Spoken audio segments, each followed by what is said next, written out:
Doctor Arvind, इनकी छोटी सी एक हिस्ट्री है। आ जाइए आप। बहुत अच्छे अंदर से व्यक्ति हैं। ये हमको एक क्या बोलते ब्लॉकबस्टर सेमिनार में मिले थे। हम अपना प्रचार के लिए गए थे। हमको लास्ट मोमेंट पे उन्होंने पूरे 2 दिन की सेमिनार में हमें तो पहले चांस ही नहीं दिया कि हम अपना ब्रोशर दे सकें लोगों तक। लास्ट मोमेंट पे वो किसी तरीके से तैयार हो गए, क्योंकि मैं अपना मुंह खोलूं उससे पहले मेरा ब्रोशर बट जाना चाहिए, ये मेरे दिमाग में था। क्योंकि अगर मुंह खोल दिया तो हो सकता है कि ये मेरे को ब्रोशर भी बांटने नहीं देंगे। तो मैं गोवा में गए थे, ये साहब भी वहाँ थे उस सेमिनार में। ब्लॉकबस्टर सेमिनार कहते हैं उसको शायद वो लोग, गोवा के लोग। तो उन्होंने मुझसे लास्ट मोमेंट पे उम्मीद करके बुला लिया और मैंने मुंह खोल दिया। तब तक बढ़ चुका था ब्रोशर। उन्होंने पूछा कि सर आपकी इस सेमिनार के प्रति क्या है, तो मैंने उनसे बोल दिया कि ट्रू फीलिंग्स दे बता दूं। तो वो बोले हाँ बिल्कुल ट्रू बता दीजिए। तो उन्होंने बोल तो दिया और मैं खड़ा हो गया। तो मैंने कि it is not homeopathy, it is isopathy जो आप कर रहे हो। इस बात पे वो नाराज हो गए। वो कह रहे आप अपने बारे में बताइए, बस हमारे बारे में मत बताइए, कि कुछ एलएम के बारे में डिस्क्राइब करिए। डॉक्टर यशवंत साथ में थे, इसने वो सुनाया। मतलब हमें उस मंच पे ज़्यादा देर तक खड़े नहीं रहने दिया गया। उसके बाद ब्लॉकबस्टर सुना पूना में भी होती थी, शायद हुई नहीं फिर।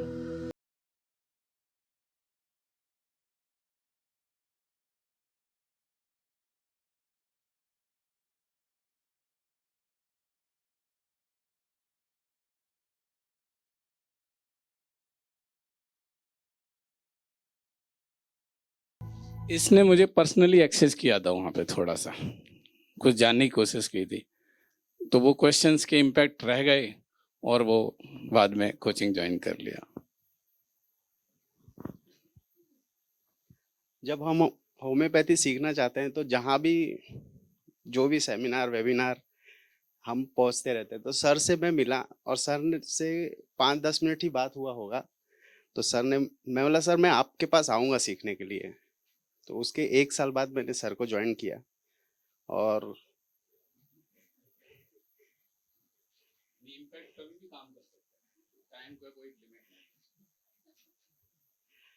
और आप कोई भी केस, क्रोनिक केस स्पेशली, आप कॉन्फिडेंस के साथ ले सकते हो। और मैं ले रहा हूँ और बहुत अच्छे रिजल्ट आते हैं। और मुझे पता है कि पेशेंट क्या बोलने वाला है आके, क्योंकि ये मुझे नहीं पता। मैं गलतफहमी में नहीं। ठीक है। मतलब अच्छे रिव्यू मिलने वाले हैं, ये पता रहता है।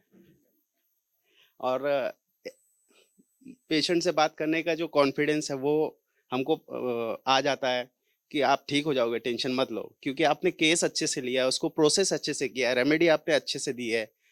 और सर के साथ मुझे क्या कहूँ, मैं सर का बहुत बहुत आभार व्यक्त करता हूँ मैं। Thank you sir, thank you both of. Thank you very much.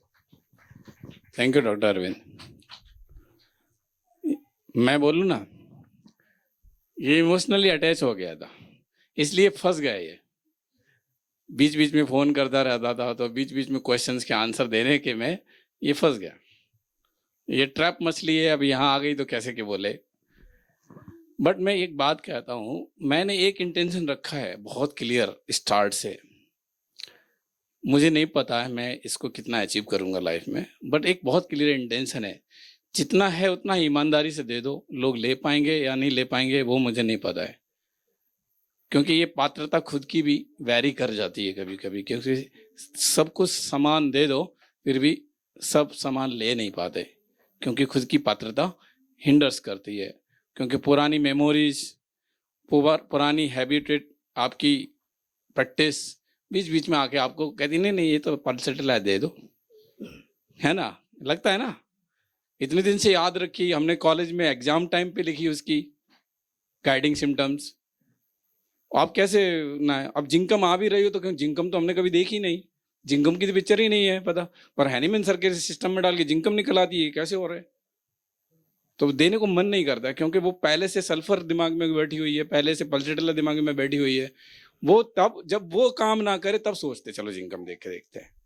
पर हैनीमैन सिस्टम में जब भी आप सर्च करो तो कुछ अलग ही निकल के आ जाता है, जो हम कभी सोचे नहीं होते हैं, जो रेमेडी हमारे दिमाग में नहीं होती है। इसलिए मैंने ये बोला ना कि मेरे पेशेंट मुझसे क्या बोलने वाला है ये मुझे पता नहीं होता। ब्लैंक माइंड, ब्लैंक सीट के साथ में बैठता हूँ। और आप जो लोग भी आते हों गए हों, अभी मैं पेशेंट के साथ मजे करता रहता हूँ। उसकी जितनी ज़रूरी चीज़ है उतनी ही मैं ले लेता हूँ।